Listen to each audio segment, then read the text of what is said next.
जोहार जय मूल निवासी में संकेत और आप देख रहे हैं MNTV। देश में बहुत बड़ी बड़ी घटनाएं इस वक्त घटित हो चुकी हैं। एक तरफ राहुल गांधी जो सांसद है, उनकी सांसदी चली गई है, उन पर एक केस लगा है। इसको लेकर कांग्रेस आक्रामक हो गई है, कांग्रेस रास्ते पर उतर आई है, आंदोलन कर रही है। उसी मुद्दे को बीजेपी अब भुना रही है। बीजेपी का कहना है कि राहुल गांधी ने संपूर्ण ओबीसी समाज का अपमान किया है, अवमान किया है। दूसरी तरफ सोशल जस्टिस के नाम पर कई सारे विपक्षी दल और सामाजिक संगठनों की एक मीटिंग कल 3 अप्रैल को दिल्ली में हुई थी। इसके अलावा ईवीएम का मुद्दा, शरद पवार इनकी 13 विपक्षी दलों को लेकर उन्होंने एक दिल्ली में मीटिंग की। वामन मेश्राम जो कि भारत मुक्ति मोर्चा के राष्ट्रीय अध्यक्ष है, उनके नेतृत्व में ईवीएम भंडाफोड़ परिवर्तन यात्रा, देशव्यापी परिवर्तन यात्रा, जिसका दूसरा भाग, दूसरी परिवर्तन यात्रा उन्होंने शुरू कर दी है। वो अभी फिलहाल उत्तर प्रदेश के 75 जिलों में चल रही है। चौधरी विकास पटेल इनके नेतृत्व में महाराष्ट्र में पिछले 2.5 महीने से, लगभग 2.5 महीने से एक यात्रा चल रही है। यात्रा ओबीसी की जाति निहाय जनगणना करने के लिए है। तो ये तमाम मुद्दे देश भर में हो रहे हैं और इन्हीं सभी मुद्दों पर बात करने के लिए हमारे साथ आज राष्ट्रीय पिछड़ा वर्ग मोर्चा के राष्ट्रीय अध्यक्ष स्वयं चौधरी विकास पटेल जी हमारे साथ में हैं। सर, MNTV पर आपका सबसे पहले तो स्वागत है। 21 जनवरी से आपकी परिवर्तन यात्रा जो है, राज्यव्यापी परिवर्तन यात्रा महाराष्ट्र में चल रही है और 21 जनवरी से या उससे पहले आप महाराष्ट्र में हैं, लगभग 2.5 महीने का समय हो चुका है। तो इस सबसे पहले तो मैं ये जानना चाहूँगा, क्योंकि मतलब आप महाराष्ट्र में इससे पहले भी आए होंगे, लेकिन इतने लंबे समय के लिए आप पहली बार रुके हैं महाराष्ट्र में। तो होता है ये कि हम जब दूसरे राज्य में जाते हैं तब वहाँ हमें मतलब कई प्रकार की दिक्कतों का भी सामना करना पड़ता है और कई नई चीज़ें भी होती है ना। भाषा को लेकर दिक्कत होती है या रहन सहन कैसा है, खान पान कैसा है। तो महाराष्ट्र में अब तक 2.5 महीने का अनुभव कैसा रहा? नहीं, बहुत अच्छा अनुभव रहा। विदर्भा में पूरा मतलब ये बोलने के लिए नहीं, मतलब सही में बताइए। विदर्भा में हम लोगों ने पूरा यात्रा किया, उसके बाद हम लोग मराठवाड़ा में यात्रा किया, पश्चिम महाराष्ट्र में हमारी यात्रा चल रही है। तो इतने में अभी जो हमारा अनुभव रहा वो बहुत अच्छा अनुभव रहा। जहाँ तक भाषा के लिहाज से है तो कोई ज़्यादा परेशानी नहीं है, क्योंकि जो मराठी भाषा है वो लगभग हिंदी भाषा जैसी ही। हाँ, मतलब पढ़ने में तो कोई दिक्कत नहीं है। पढ़ने में लिपि तो एक ही है। कुछ शब्द ऐसे हैं कि जो अलग हैं, मगर वो भी जो हम लोगों के यहाँ गांव देहात की देसी भाषा है, तो बहुत सारे शब्द ऐसे हैं जो गांव देहात की देसी भाषा से मिलते हैं। तो मैं गांव देहात का आदमी हूँ, बचपन से गांव देहात में रहा हूं, तो बहुत सारी जानकारी मुझे भाषा के लेवल पर भी है और हिंदी यहाँ के लोगों को समझ में आती है। मतलब गांव देहात में भी लोगों को हिंदी समझ में आती है, तो इसलिए मुझे कोई दिक्कत नहीं होती है। और जो हमारे वक्ता हैं उनको लगता है कि इनको मराठी नहीं समझ में आती होगी, तो अक्सर वो कोशिश करते हैं कि वो हिंदी में ट्रांसलेट करके हिंदी में बोले हो।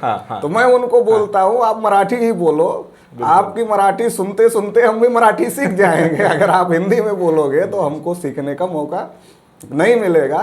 तो उनको भी हम ये कहते हैं कि आप मराठी में ही बोलो। तो अभी तो इतने दिन में एक प्रोग्रेस ये हुआ कि लगभग मराठी मुझे समझ में आने लगी है।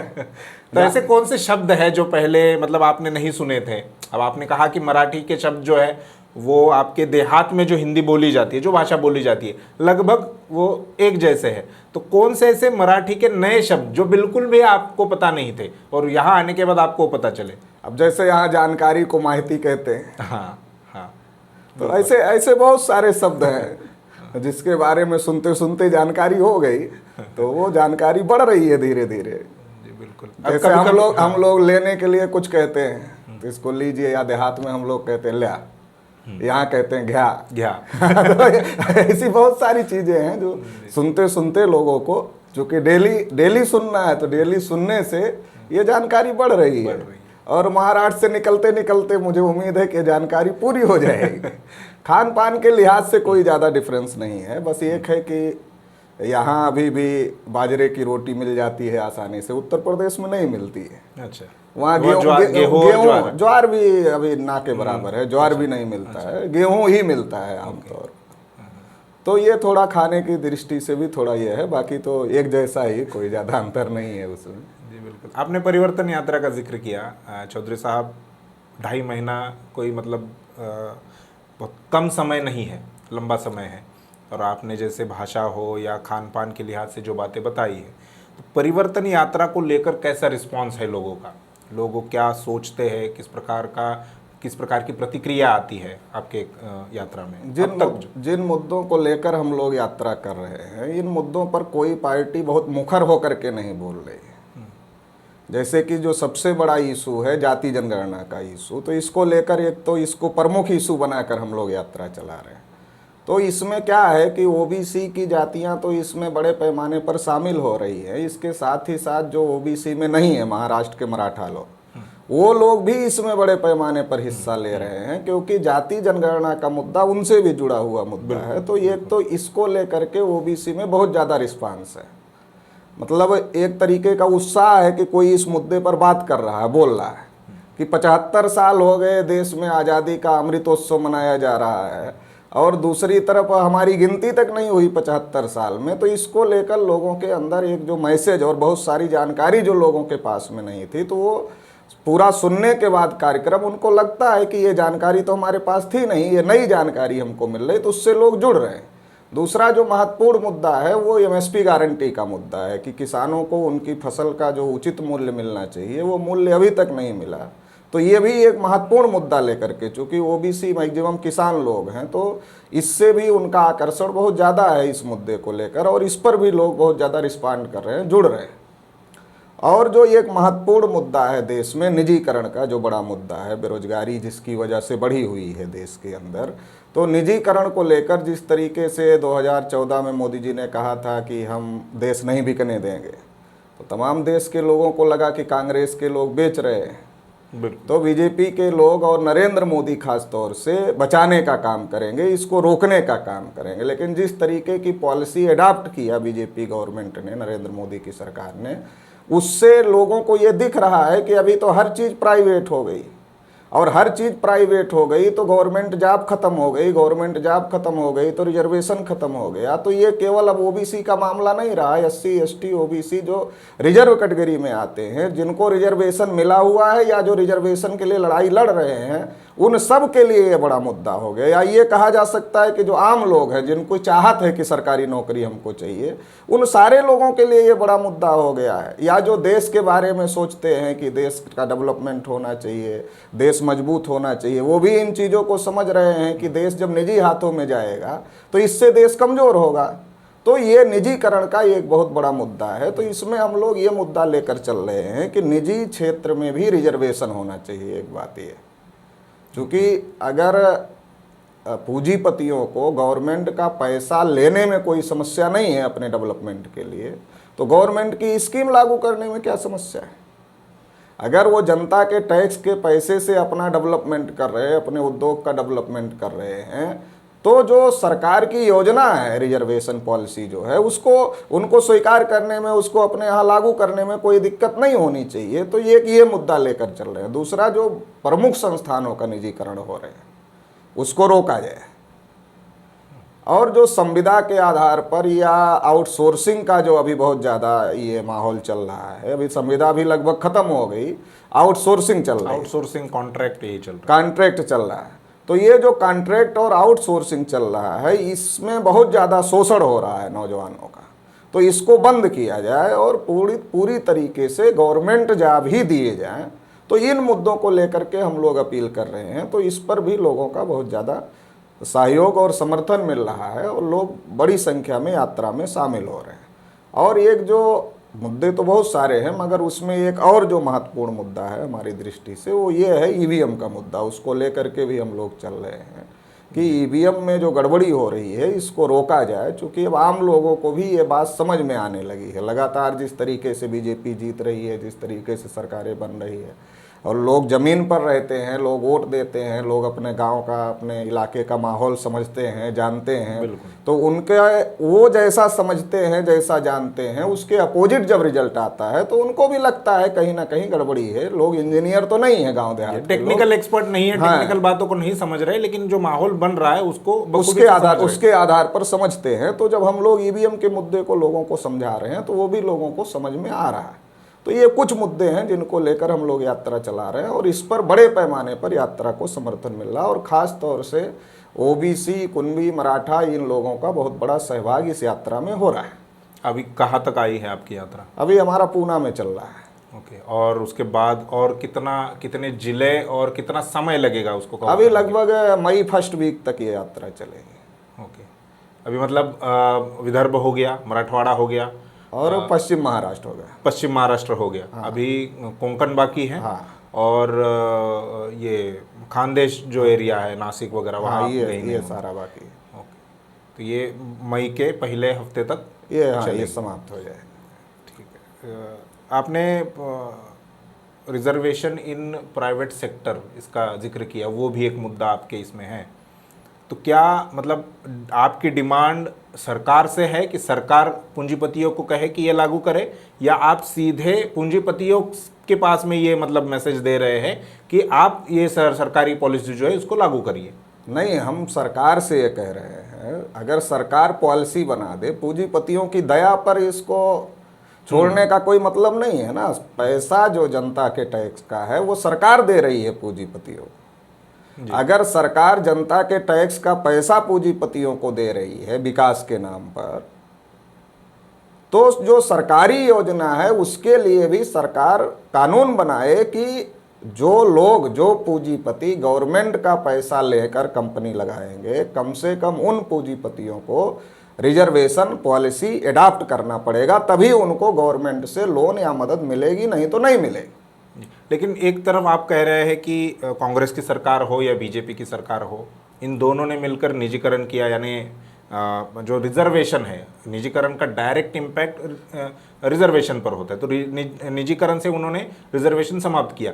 वही सरकार पूंजीपतियों को ये क्यों कहेगी, या किस आधार पर कहेगी कि आप जो है इनको प्राइवेट सेक्टर में रिजर्वेशन लागू कर दो? क्योंकि वो रिजर्वेशन खत्म करने के लिए निजीकरण किया है।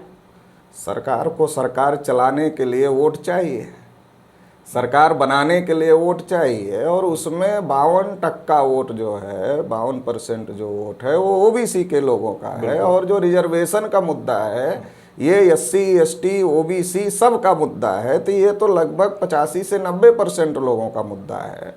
तो इसके आधार पर अगर लोग जागृत होते हैं और लोग इस मांग को लेकर आगे बढ़ते हैं, इसको लेकर आंदोलन करते हैं, तो सरकार को मजबूर होना पड़ेगा ये करने के लिए। सरकार नहीं करना चाहेगी तो भी उसको करना पड़ेगा, क्योंकि सरकार को लोगों के वोट चाहिए, लोगों का सपोर्ट चाहिए, तभी सरकार चल सकती है, नहीं तो नहीं चल सकती है। तो यात्रा में हम लोग ये मुद्दा ये इसलिए उठा रहे हैं ताकि ये मुद्दा जनता के बीच में जनता का मुद्दा बने, और जनता इस मुद्दे को लेकर के अगर आगे आती है तो फिर सरकारों के ऊपर, कोई भी सरकार हो, उसके ऊपर दबाव बनाया जा सकता है और इसको लागू किया जा सकता है। बिल्कुल। सोशल जस्टिस की, रिजर्वेशन का मुद्दा जो है वो सोशल जस्टिस से जुड़ा हुआ है। सोशल जस्टिस की जहाँ तक बात करें तो कल ही 3 अप्रैल को एक बड़ी मीटिंग, एक बड़ी कॉन्फ्रेंस हुई है, जिसमें कई राज्यों के मुख्यमंत्री, उप मुख्यमंत्री, इसके अलावा मंत्री, वर्तमान में जो अलग अलग राज्यों में मंत्री हैं वो शामिल हुए थे। लगभग 150 से 200 सामाजिक संगठनों के लोग उसमें शामिल हुए थे। और मुद्दा, कुल मिलाकर जो मुद्दे थे उसका निचोड़ अगर कहा जाए, उसको नाम भी उन्होंने दिया था सोशल जस्टिस कॉन्फ्रेंस करके। तो क्या मतलब इस पर आपकी पहली टिप्पणी क्या है? कल मीटिंग हुई है, इसको आप किस प्रकार से देखते हैं? जानकारी हमको भी मिली इस मीटिंग की जी। तो ये अगर इस तरीके से एकजुट होकर के कोई बात करने की कोशिश है, कोई लड़ाई आगे लड़ने की कोशिश है, फिर तो ठीक है। मुझे नहीं पता है कुछ मीटिंग में, कॉन्फ्रेंस में कोई ऐसा प्रस्ताव भी पास हुआ कि चलो ये सोशल जस्टिस होना चाहिए, चलो ये तो होना चाहिए। ये वोट लेने के लिए भी लोग बोलते रहते होना चाहिए, मगर इसका कोई रोड मैप क्या उस कॉन्फ्रेंस में तैयार हुआ या नहीं तैयार हुआ, इसके बारे में मुझे अभी तक कोई जानकारी नहीं है कि इसको आगे कैसे लेके चलना है, आगे इसकी लड़ाई कैसे लड़ना है। पार्लियामेंट के अंदर जिन पार्टियों के लोग शामिल हुए उसमें कल के कॉन्फ्रेंस में, उनके लोग पार्लियामेंट के अंदर ऑलरेडी हैं। बिल्कुल। और आज की तारीख में अगर आप सोशल जस्टिस करना चाहते हो तो उसमें सबसे बड़ा मुद्दा जाति जनगणना का मुद्दा है।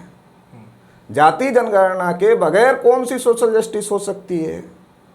तो जाति जनगणना का जो मुद्दा है, इसको लेकर पार्लियामेंट में हंगामा होना चाहिए था, मगर वो नहीं हो रहा है। और जो पार्टियां और उनके नेता कल की कॉन्फ्रेंस में शामिल थे, वो लोगों के प्रतिनिधि, उन लोगों के सांसद पार्लियामेंट में हैं, बिल्कुल है, मगर इस पर अभी तक तो कोई हंगामा नहीं हुआ है। अगर भविष्य में ऐसा वो लोग मिलजुल करके करते हैं तो ये अच्छी बात है, ऐसा करना चाहिए।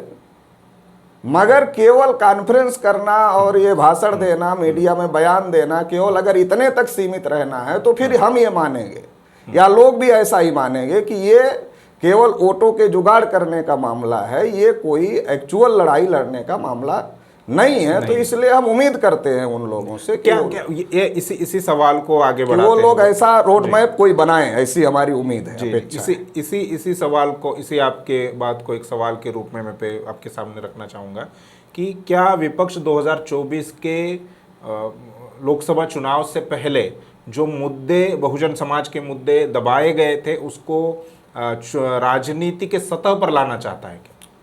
लाए, ये अच्छी बात है। अगर लाना चाहता है तो ये अच्छी बात है। केवल राजनीति के लिए नहीं लाना चाहिए, एक्चुअल में इन मुद्दों को लागू करवाने के लिए राजनीतिक दलों को सामने आना चाहिए, लड़ाई लड़ना चाहिए। होता क्या है, आमतौर पर जब चुनाव आता है तो चुनाव के कुछ दिन पहले से इस तरीके के मुद्दे उठाए जाते हैं, या जो पार्टी विपक्ष में होती है वो इन तरीके के मुद्दों को उठाती है और फिर सत्ता पक्ष में आते ही चुप हो जाती है। अभी जैसे जाति जनगणना का मुद्दा है तो अलग अलग स्टेटों में लोग इसको उठा रहे हैं। बिल्कुल, नीतीश कुमार बिहार में उन्होंने नीतीश कुमार चलो बिहार के मुख्यमंत्री हैं, तो बिहार के लेवल पर उन्होंने जो वो कर सकते थे, सोशियो इकोनॉमिक सर्वे उन्होंने किया, ठीक है, वो उसका स्वागत है, वेलकम। लेकिन नेताओं को ये बात समझने की जरूरत है कि ये सेंटर का इशू है। जब तक सेंटर में जनगणना नहीं होगी, सेंसस एक्ट में परिवर्तन करके जाति जनगणना करने का प्राविधान नहीं किया जाएगा, तब तक इस प्रकार के सर्वे का कोई बहुत ज़्यादा महत्व नहीं है।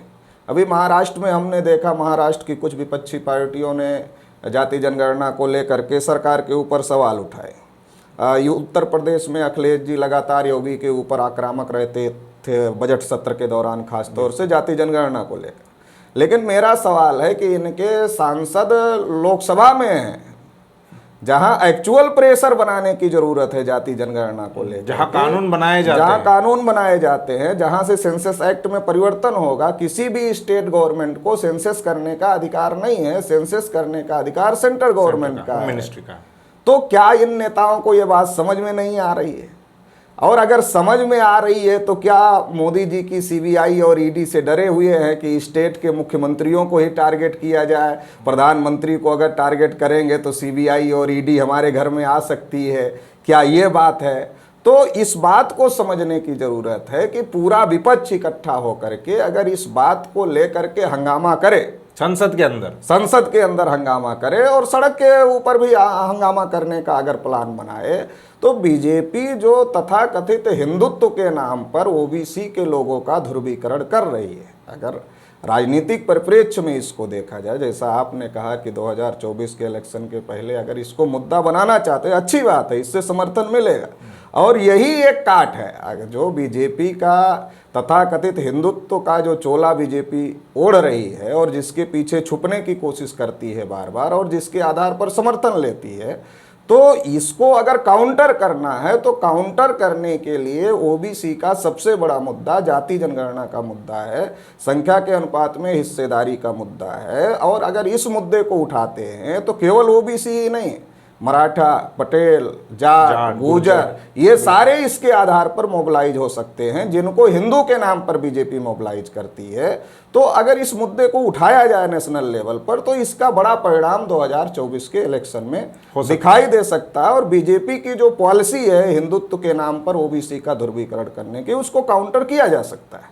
जनगणना का जो काम है, जातिगत जनगणना हो या आम जो हर साल, हर 10 साल के बाद की जाती है, वो 2021 में होनी चाहिए थी, 2011 में हुई, 2021 में होनी चाहिए थी, जिसकी तैयारी 2020 से शुरू होनी चाहिए थी, लेकिन कोरोना महामारी की वजह से वो काम नहीं हो पाया। 2022 से आज 2023 चल रहा है, 2023 में अगर जनगणना सरकार को करनी थी तो 2022 से तैयारी शुरू कर देनी चाहिए थी उन्होंने। लेकिन उन्होंने वैसा नहीं किया। इसका मतलब है कि 2023 में भी जनगणना होने वाली नहीं है। 2024 में अगर जनगणना करनी है तो 23 से शुरुआत करनी होगी, वो भी काम नहीं हो रहा है। और 24 में तो लोकसभा का चुनाव है, तो सारी मशीनरी चुनाव के काम में लग जाएगी। तो सरकार, एक तो जातीय जनगणना का मुद्दा है, वो एक अलग विषय है, लेकिन सरकार गिनती ही नहीं करना चाहती है या नहीं कर रही है।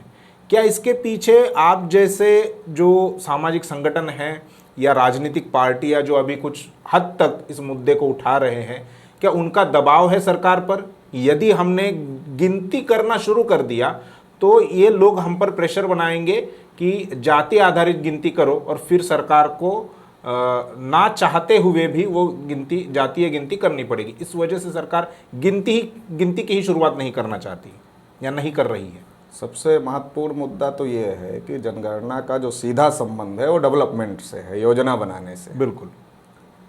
अब ये पार्टी जो बीजेपी है, ये नारा लगा रही है सबका साथ सबका विकास। सबसे ज़्यादा विकास का शब्द अगर कोई बोलता है तो यही लोग बोलते हैं, बीजेपी, नरेंद्र मोदी। बीजेपी और नरेंद्र मोदी बोलते हैं।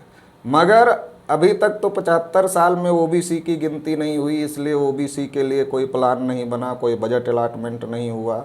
अब ये लोग सबकी जनगणना रोक रहे हैं और नारा लगा रहे हैं सबका साथ सबका विकास, और सबकी जनगणना रोक रहे हैं। जब सबकी जनगणना रोक रहे हैं तो सबके विकास पर पाबंदी लगा रहे हैं, क्योंकि जनगणना के बगैर डाटा नहीं आएगा, डाटा के बगैर डेवलपमेंट की योजना बनाई नहीं जा सकती। तो मतलब ओबीसी का विकास नहीं करना चाहती, एक बात ठीक है। हाँ। ठीक है, आप ओबीसी विरोध में, हाँ। आप ओबीसी के विरोध में, लेकिन आप सभी की गिनती क्यों रोक रहे हैं? अभी तो सभी का रोक रहे हैं, मतलब पूरे देश का विकास ही बंद करना चाहते हैं, देश के सभी लोगों का विकास बंद करना चाहते हैं। वास्तविकता ये है कि जो जाति जनगणना का इशू है, आज ये आम लोगों का इशू बन चुका है। आम लोगों में ये आवाज़ पहुंच चुकी है कि जाति जनगणना होनी चाहिए। तो इसका बहुत ज़्यादा दबाव गवर्नमेंट के ऊपर है। 2011 में भी इसका बहुत ज़्यादा दबाव बना हुआ था, मगर 2011 में लोग उतना जागृत नहीं थे इस मुद्दे को लेकर, लेकिन आज की तारीख में बहुत ज़्यादा जागृत हैं लोग इस मुद्दे को लेकर के। तो इससे सरकार डरी हुई है, मतलब उसको ये ना निगलते हुए बन रहा है ना उगलते हुए बन रहा है, गले की हड्डी बनी हुई है। तो इसलिए इन्होंने पहले कोविड का सहारा लिया कि कोविड की वजह से हम जनगणना नहीं कर सकते हैं। तो कोविड की वजह से जनगणना नहीं हो सकती। जनगणना कोई रैली सभा है क्या कि उतने लोगों को इकट्ठा करना है, इसके लिए कोविड अवरोध है? रैली और सभा, जब कोविड से लोग मर रहे थे तब भी रैली और सभाएं हो रही थी, इलेक्शन हो रहे थे अलग अलग राज्यों के। जनगणना में तो डोर टू डोर जाना है, उसके लिए तो कोई इतना ज्यादा अवरोध नहीं है, कोई ज्यादा लोगों को एक साथ इकट्ठा नहीं होना है। अब तो ये खत्म ही हो गया, मतलब कोरोना भी। हाँ, सोशल डिस्टेंसिंग और मास्क का प्रयोग करते हुए, सैनिटाइजर का प्रयोग करते हुए भी जनगणना की जा सकती थी। बिल्कुल, उसमें कोई बहुत ज़्यादा दिक्कत नहीं थी, चूंकि बहुत सारे काम इस तरीके के हो रहे थे तो ये भी हो सकते थे, मगर फिर भी बहाना बनाकर इसको रोका गया। अभी कोविड का मामला भी लगभग ख़त्म हो गया। कोविड का मामला ख़त्म होने के बावजूद भी सरकार की जनगणना करने की कोई योजना नहीं है। वो जनगणना को टालना चाहते हैं, और टालने के पीछे का मकसद ये है कि 2024 का जो इलेक्शन है, अगर उस इलेक्शन के पहले वो जनगणना करते हैं और जाति जनगणना और ओबीसी की जनगणना नहीं करते हैं, तो इससे जो मैसेज जाएगा लोगों के अंदर, वो मैसेज बहुत ज़्यादा ओबीसी के लोगों को बीजेपी के खिलाफ में खड़ा कर देगा, और इसकी वजह से 2024 का इलेक्शन बीजेपी हार जाएगी। ऐसा बीजेपी के लोगों को लगता है कि अगर हम जनगणना करेंगे और ओबीसी की जनगणना उसमें नहीं करेंगे, 2024 के इलेक्शन में हम ओबीसी हमारा विरोध, ओबीसी विरोध करेगा और हम चुनाव नहीं जीत सकते हैं। तो इसलिए वो जनगणना को 24 तक टालना चाहते हैं, क्योंकि उनको पता है कि लोग शांत नहीं बैठने वाले हैं। अगर हम जनगणना घोषित करेंगे, उसमें ओबीसी की जनगणना घोषित नहीं करेंगे, तो लोग शांत नहीं बैठने वाले हैं, लोग इसके खिलाफ में आंदोलन करेंगे। 2011 में भी भारत मुक्ति मोर्चा के माध्यम से हम लोगों ने जाति आधारित जनगणना नहीं तो हमारे घर में जानकारी नहीं, ऐसा अभियान चलाया था, और बहुत सारी जगह हम लोगों ने जनगणना का बहिष्कार करने का काम किया था। कई जगह हमारे कार्यकर्ताओं को पकड़ करके भी पुलिस ले गई थी, उसके बाद फिर उन्होंने छोड़ दिया था। तो उस समय तो कम जागृति थी, हमारा संगठन भी उतना मजबूत नहीं था। आज की तारीख में तो हमारा संगठन भी बहुत ज़्यादा मजबूत हो गया है और दूसरे तमाम लोगों के अंदर ये चेतना और जागृति आ गई, जाति जनगणना होनी चाहिए। तमाम सामाजिक संगठन इसको लेकर के बोलते रहते हैं, पॉलिटिकल संगठन भी इसका विरोध नहीं कर सकते हैं, वो भी इसके सपोर्ट में है। वो कम बोल रहे हो, ज़्यादा बोल रहे हो, लेकिन वो इसका विरोध नहीं कर सकते हैं। इवन बीजेपी के लोग इसका विरोध करने की स्थिति में नहीं है। बीजेपी के नेताओं को भी जब पूछा जाता है तो कहते हैं कि नहीं नहीं, हम चाहते हैं जनगणना होनी चाहिए। महाराष्ट्र के उप मुख्यमंत्री ने भी कहा कि हम इसके कोई विरोध में नहीं है, नीतीश जी कर रहे हैं, हम एक कमेटी बनाएंगे, बिहार भेजेंगे, जांच करेंगे, उसमें क्या कमियां खामियां, क्या सही है, उसका क्या अनुभव है, उसके आधार पर हम प्लान बनाएंगे। तो कुल मिलाकर के ये जो कहना है, ये क्या कहना है, इसका मतलब क्या है? पहले नीतीश जी जनगणना करेंगे, फिर हम कमेटी भेजेंगे, फिर वो रिपोर्ट देगी, फिर उसके अनुभव के आधार पर हम, तब तक 24 का इलेक्शन निकल जाएगा। तो कुल मिलाकर के आरएसएस बीजेपी का ये जो कार्यक्रम है, ये 24 का इलेक्शन के बाद में कोई फैसला करने का मामला है। 24 का इलेक्शन उनको जीतना है, तो वो जनगणना जैसे मुद्दे को छेड़ना नहीं चाहते, जिससे जो उनका सबसे मजबूत जो वोटर है ओबीसी, वो उनसे छिटक जाए, ये वो नहीं चाहते और इसके लिए वो नहीं करना चाहते हैं। हम लोग तो लगातार जाति जनगणना को लेकर के दबाव बना रहे हैं, लगातार आंदोलन कर रहे हैं, लगातार यात्राएं चल रही, लगातार जन जागरण का अभियान चला रहे हैं। तो उनको पता है कि अंदर अंदर ये सारा मामला बहुत ज़्यादा बड़ा हो गया है, तो इसलिए वो इस मुद्दे को छेड़ना नहीं चाहते हैं 24 के इलेक्शन के पहले। जितने समय अभी हमने बात की है, 20-25 मिनट का समय हुआ होगा, उसमें आपने एक ही बात कही है कि बीजेपी जो है वो ओबीसी विरोधी है। ठीक है, ओबीसी के विरोध में काम करे, फिर चाहे वो रिजर्वेशन समाप्त करने की बात हो, चाहे जातीय जनगणना ना करने की बात हो। लेकिन बीजेपी तो बहुत ज़्यादा अब हाल के पीरियड में, अभी पिछले कुछ दिनों से, एक आध हफ्ते से वो ये दिखा रही है, या वो है, या आप बताइए हमें, कि वो बहुत ज़्यादा ओबीसी के समर्थन में है। मुद्दा राहुल गांधी की मैं बात कर रहा हूँ। राहुल गांधी ने एक बयान दिया था 2-4 साल पहले कि सभी मोदी जो है, उसमें उन्होंने नीरव मोदी, ललित मोदी, इनका जिक्र किया, और ये उन्होंने कहा कि ये चोर है, और जो प्रधानमंत्री मोदी है वो उनका साथ सहयोग कर रहे हैं या उनको समर्थन दे रहे हैं, जो भी है बचा रहे हैं। तो इसको लेकर राहुल गांधी की सांसद ही चली गई, बर्खास्त हो गई। कांग्रेस आक्रामक है, आंदोलन कर रही है। बीजेपी ने एक अलग सुर अपनाया है, वो कह रहे हैं कि राहुल गांधी ने समूचे ओबीसी समाज का अपमान किया है। तो वो तो ओबीसी के लिए अपना प्रेम जाहिर कर रहे हैं, और आप कह रहे हैं कि वो ओबीसी विरोधी है। कोई भी आदमी इस बात को सुनकर हंसेगा जो थोड़ा जानकारी रखता हो। जो जानकारी नहीं रखता है उसको तो कुछ भी बताया जा सकता है। भारत की एक बहुत बड़ी समस्या है कि भारत की जो बहुत बड़ी आबादी है उस तक सही जानकारी पहुंचने ही नहीं दिया जाता है।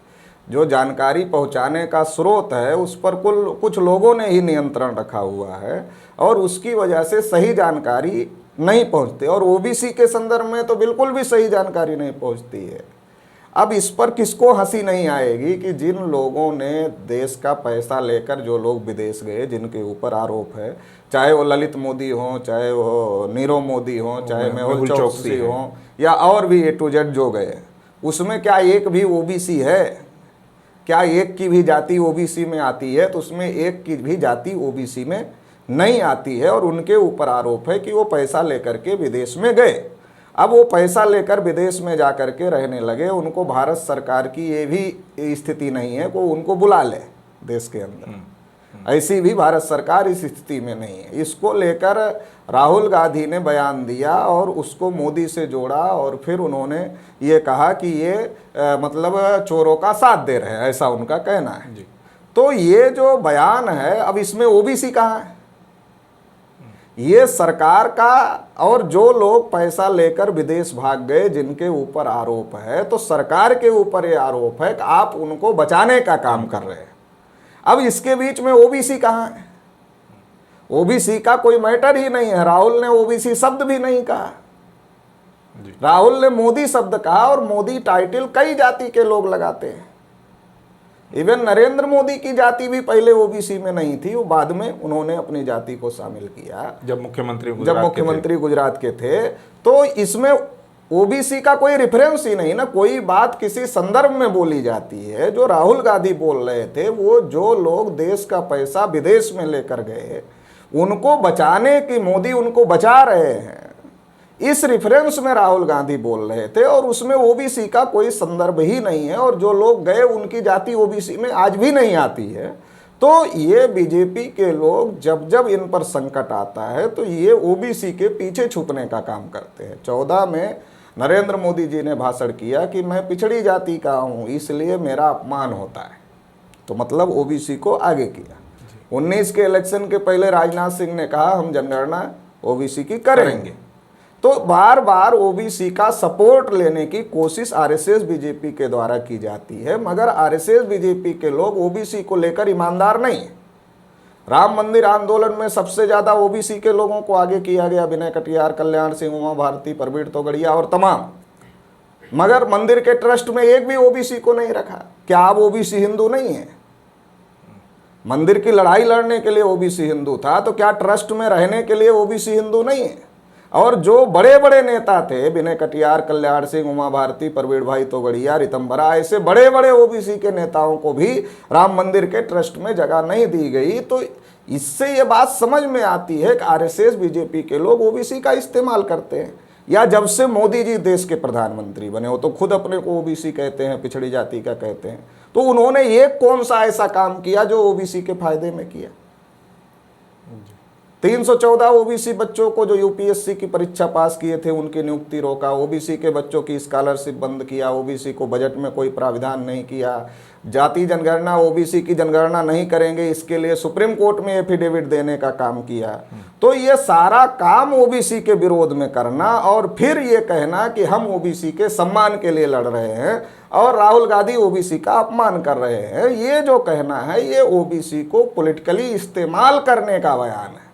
ये ओबीसी को पॉलिटिकली इस्तेमाल करने की रणनीति है। ये ओबीसी के सम्मान और अपमान का मामला नहीं है। हमारा ऐसा मानना है कि जानवरों की गिनती होती है मगर ओबीसी की गिनती नहीं होती। यही ओबीसी का सबसे बड़ा अपमान है और ये अपमान आज की तारीख में आरएसएस बीजेपी के लोग कर रहे हैं, जिनकी सरकार है, जानवरों की कर रहे हैं, ओबीसी की नहीं कर रहे हैं। ये ओबीसी का सबसे बड़ा अपमान। आपने कल जब आपकी परिवर्तन यात्रा चल रही थी उसका एक कार्यक्रम हमने सुना, उसमें आपने कहा कि चोरों के साथ में ओबीसी को जोड़कर बीजेपी खुद ओबीसी का अपमान कर रही, उसको थोड़ा विस्तार से अगर बताएं। तो सही बात है ना, जिन लोगों के ऊपर देश का पैसा लूटकर विदेश में जाने का आरोप है उनके ऊपर कोई अटैक कर रहा है, उनके खिलाफ में कोई बोल रहा है और आपको ये कह रहा है, गवर्नमेंट को ये कह रहा है कि आप उनके सपोर्ट में खड़े हुए हो इसलिए वो भाग जाते।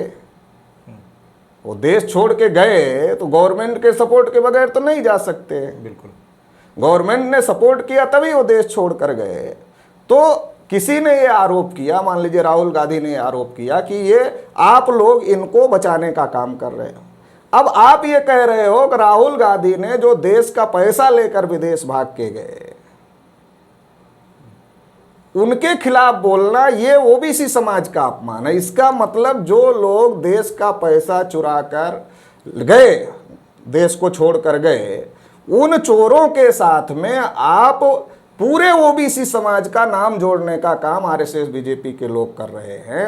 तो राहुल गांधी का बयान अपमानजनक है ओबीसी के लिए, या फिर ये जो देश का पैसा लूट कर गए और वो ओबीसी नहीं है मगर फिर भी उनके साथ पूरे ओबीसी समाज को आप क्लब कर रहे हो, तो ये तो ओबीसी का और भी ज्यादा बड़ा अपमान है। ये तो आरएसएस बीजेपी के लोग कर रहे हैं, जानवरों की गिनती कर रहे हैं, ओबीसी की नहीं कर रहे। इससे बड़ा अपमान क्या हो सकता है ओबीसी का? आरएसएस बीजेपी के लोग ओबीसी का अपमान कर रहे हैं मगर वो ओबीसी को पॉलिटिकली इस्तेमाल करना चाहते हैं और खुद को बचाने के लिए ओबीसी समाज के पीछे छुपना चाहते हैं। आपने इसी मुद्दे को लेकर जो ओबीसी की जाति की गिनती नहीं कर रहे हैं बीजेपी के लोग, और ये जो राहुल गांधी का जो मुद्दा अभी चल रहा है, इसको लेकर आपने चरणबद्ध आंदोलन की घोषणा भी की है।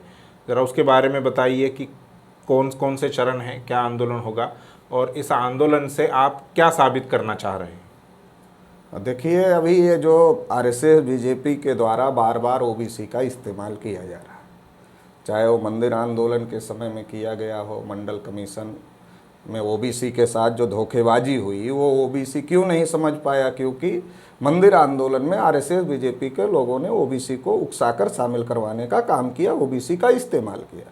2014 में भावनात्मक अपील नरेंद्र मोदी जी के द्वारा की गई कि मैं पिछड़ी जाति का हूँ इसलिए मेरा अपमान होता है, फिर ओबीसी का इस्तेमाल किया गया। भ्रष्टाचार विरोधी आंदोलन में जब जाति जनगणना का मामला चल रहा था उस समय भी ओबीसी का इस्तेमाल किया गया। और अभी फिर जब बीजेपी बुरी तरीके से घिरी हुई है तमाम मुद्दों को लेकर के, उसमें एक अडानी का मुद्दा भी बड़ा मुद्दा है जिसको लेकर घिरी हुई है कि अडानी किस तरीके से फर्जी कंपनियां बनाते हैं और किस तरीके से वो ये सारा का घोटाला कर रहे हैं, तो उसको लेकर के भी विपक्ष उनको घेरने का काम कर रहा है। तो ऐसे में वो फिर ओबीसी का इस्तेमाल करने का काम आरएसएस बीजेपी के द्वारा किया जा रहा है। तो हम लोग ये प्लान बनाए हैं कि अब ओबीसी को इस्तेमाल नहीं होने दिया जाए।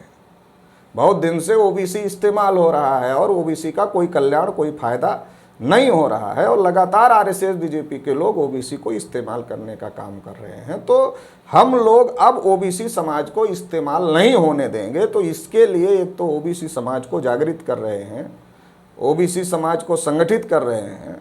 और अभी ये जो आरएसएस बीजेपी के द्वारा प्रोपेगेंडा किया जा रहा है कि ये राहुल का बयान ओबीसी का अपमान है, तो ये गलत प्रोपेगेंडा है। अगर ये गलत प्रोपेगेंडा ओबीसी समाज में चला गया तो फिर ओबीसी का फिर एक बार इस्तेमाल हो जाएगा। तो इसलिए हम लोग ये अभियान पूरे देश भर में चला रहे हैं कि जानवरों की गिनती करना मगर ओबीसी की गिनती ना करना, यही ओबीसी का सबसे बड़ा अपमान है और ये आरएसएस बीजेपी कर रही है। इसलिए इसके खिलाफ में 4 चरण में हम लोगों ने आंदोलन घोषित किया। पहले चरण में 30 मार्च को हम लोगों ने 31 राज्यों के 563 जिला मुख्यालयों से महामहिम राष्ट्रपति महोदया को ज्ञापन भेजने का काम किया। अभी 5 अप्रैल को हम लोग 31 राज्यों के 563 जिला मुख्यालयों पर धरना प्रदर्शन करने का काम यानी कल करें। और 17 अप्रैल को हम लोग रैली प्रदर्शन करेंगे देश भर में। और फिर 30 अप्रैल को हम लोगों ने भारत बंद का आह्वान किया हुआ है कि अब ओबीसी का कोई इस्तेमाल नहीं करेगा, बल्कि ओबीसी अपने हक अधिकार के लिए लड़ेगा। और हक अधिकार का सबसे बड़ा मुद्दा है कि जाति आधारित जनगणना होनी चाहिए और जिसकी जितनी संख्या है उसको सभी क्षेत्रों में उसका हिस्सा मिलना चाहिए। तो इन मुद्दों को लेकर हम लोगों ने ये 4 चरणों में आंदोलन घोषित किया हुआ है। जी बिल्कुल, धन्यवाद चौधरी साहब हमारे स्टूडियो में आने के लिए और हमें वक्त देने के लिए। बहुत महत्वपूर्ण और गंभीर मुद्दों पर आपने हमें जानकारी दी, हमारे दर्शकों को जानकारी दी है।